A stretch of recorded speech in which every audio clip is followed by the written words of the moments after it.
त्याचप्रमाणे या मंडळाचे सर्व पदाधिकारी, त्याचप्रमाणे सर्वज्ञ सेवा मंडळाचे अध्यक्ष प्रमोद भाऊजी बंधू, आपण सर्व श्रोतृवर्ग, बंधू आणि भगिनी आणि बाळ,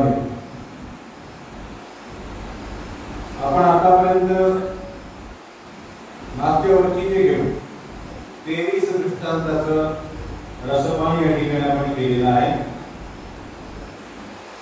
अनेक प्रकारचे विषय आपल्या एका काळातून जाऊन दुसऱ्या काळात निघाले. काही लोकांच्या अंतःकरणामध्ये स्थिरावले आणि जे चाणाक्ष आहेत, हुशार आहेत, त्या लोकांनी ऐकले आणि दुसऱ्याला सांगितले पण असते. असे 3 प्रकारचे लोक आपल्याला स्वामींनी सांगितलेले आहे की एक ऐकतो विसरून जातो, एक ऐकतो हृदयामध्ये साठवून ठेवतो, एक ऐकतो आणि पटकन कोणाला तरी जे झालेलं ऐकलं जात नाही, एका दिवसात ते लक्षात असतं तर त्याला लगेच तो दुसऱ्याला सांगून मोकळा होतो.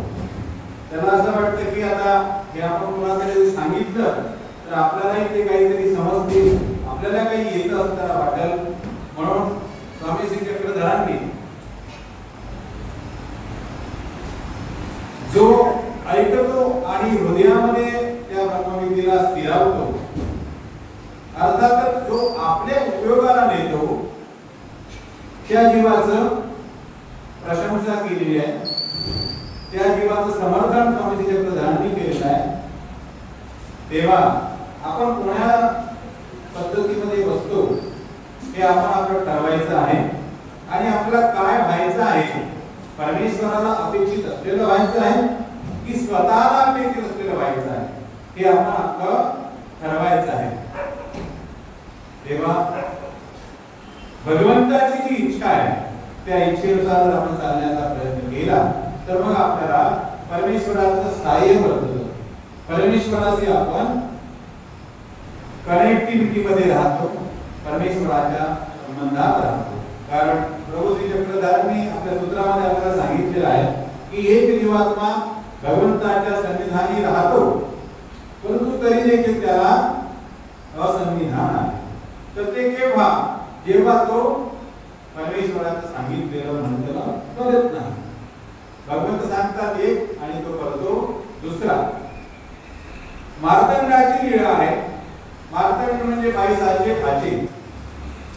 बाईसाहेब प्रभू श्री चक्रधरांजवळ कंप्लेंट करतात की आमचा जो मार्तंड आहे, मार्तंड म्हणजे काय, सूर्य, भास्कर, हा सदा सर्व काळ कसा आहे तर हा रिका आहे, रिकामाच आहे, त्याला तुम्ही काही देतच नाही, अशी बाईसाहेब स्वामी श्री चक्रधरांजवळ कंप्लेंट करते. परंतु मार्तंड कसा आहे हे स्वामींना चांगल्या प्रकारे माहिती आहे. म्हणून स्वामी श्री चक्रधर म्हणतात की आम्ही तुम्हाला काही देऊ इच्छितो, आम्ही तुम्हाला देण्याचा प्रयत्न करतो, परंतु त्यासाठी एक विधी आहे. कारण कुछ पाने के लिए कुछ खोना पड़ता है. तुम्ही इथे आलात, ब्रह्मविद्या शास्त्र अर्जित करीत आहात, तर आपलं घराचा त्याग करावा लागला, आपल्या जीवनातल्या वेळेचा त्याग आपल्याला करावा लागला. कुछ पाने के लिए कुछ खोना पड़ता है. तेव्हा ईश्वराचं हे परमेश्वराचं जे ज्ञान आहे, पहिल्या 3 सृष्टीला परमेश्वराने समग्र जीवांना ज्ञान दिलं, परंतु हे ज्ञान विना अर्जित असल्यामुळे, विना कष्टाचं असल्यामुळे कुणाच्याच पसनी पडलं, कुणीच त्या ज्ञानाप्रमाणे वागलं नाही, कुणी त्या ज्ञानाचा उपयोग केला नाही. का तर ते फुकटचं होतं. फुकटच्या वस्तूची माणसाला किंमत नसते.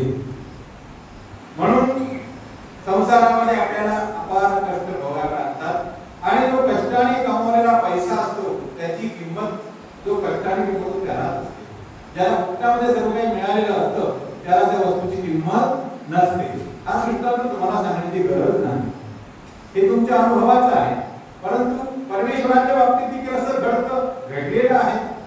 परमेश्वराने समग्र जीवांना प्रथम 3 मूळ सृष्टीला ज्ञानाचं संपादन केलं, ज्ञान दिलं, परंतु हे फुकटच असल्यामुळे कोणी त्याप्रमाणे वागले नाही, त्याप्रमाणे आचरले नाही, म्हणून ते सर्व ज्ञान त्यांचं वाया गेलं. मग प्रवाहिकी सृष्टीला, चौथीची सृष्टी तिला प्रवाहिकी सृष्टी असं म्हणतात. त्या सृष्टीला ज्या ज्या जीवात्म्याने मग तो नियम घालून दिला की ज्ञानाधिकार जोपर्यंत तुम्हाला निष्पन्न होत नाही, ज्ञानाधिकार म्हणजे ज्ञान प्राप्त होण्याचं लायसन जोपर्यंत तुमच्याजवळ येत नाही तोपर्यंत तुम्हाला ज्ञान दिल्या जात नाही. मग हे लायसन कशाने निर्माण होतं तर प्रवाहिकी सृष्टीमध्ये तुम्ही ज्ञानाधिकार निष्पन्न होण्याचे जे पात्र आहे त्या पात्राच्या ठिकाणी निष्काम हेतूने जेव्हा ते भजन घालतात, कोणता भाव तर निष्काम, मग त्यामध्ये सामान्य मनुष्य पण येतो, देवतेचा आचरणारा, बहिर्याग आचरणारा, देवतेची पूजा अर्चा करणारा, देवतेला मानणारा, देवतेचा सिद्ध साधक पण येतो, देवता पण येते.